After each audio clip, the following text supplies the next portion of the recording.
ኢትዮጵያ የዓለም ንግድ ድርጅት አባል ለመሆን መቃረቧ ተሰማ። የንግድና ቀጠናዊ ትስስር ሚኒስትር ዶክተር ካሳሁን ጎፌ ኢትዮጵያ የድርጅቱ አባል ለመሆን እያደረገች የምትገኘውን ድርድር የደረሰበትን ሂደት አስመልክቶ በሰጡት መግለጫ በጄኔቫ የተካሄደው 6ኛው የዓለም ንግድ ድርጅት የሥራ ቡድን ስብሰባ ስኬታማ እንደነበር አንስተዋል። በመድረኩ ኢትዮጵያ የዓለም ንግድ ድርጅት አባል እንድትሆን ከ30 በላይ ሀገራት ድጋፍ ማድረጋቸውን የተናገሩት ሚኒስትሩ ከኢትዮጵያ ጋር ድርድር ለማድረግ ፍላጎት ካላቸው የድርድር አባል ሀገራት ከ200 በላይ ጥያቄዎች መቅረባቸውን እወቁ ብለዋል።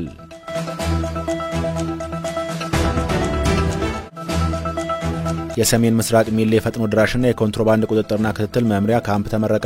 የኢትዮጵያ ፌዴራል ፖሊስ ኮሚሽነር ጀነራል ደመላሽ ገብረ ሚካኤል በምረቃ ስነ ስርዓቱ ላይ በሰጡት የሥራ መመሪያ አፋር ክልልን ጨምሮም ሰራዊቱ ለግዳጅ በተሰማራባቸው አካባቢዎች የተለያዩ ግንባታዎችን በጥራትና በፍጥነት ማከናወን የሚያስችል አቅም መገንባቱን አስረድተዋል። አያይዘውም የኢትዮጵያ ፌዴራል ፖሊስ ግዳጁን በስኬት እየተወጣ ለቀጣይ ተልዕኮዎችም በቂ ዝግጅት እያደረገ እንደሚገኝ የተናገሩት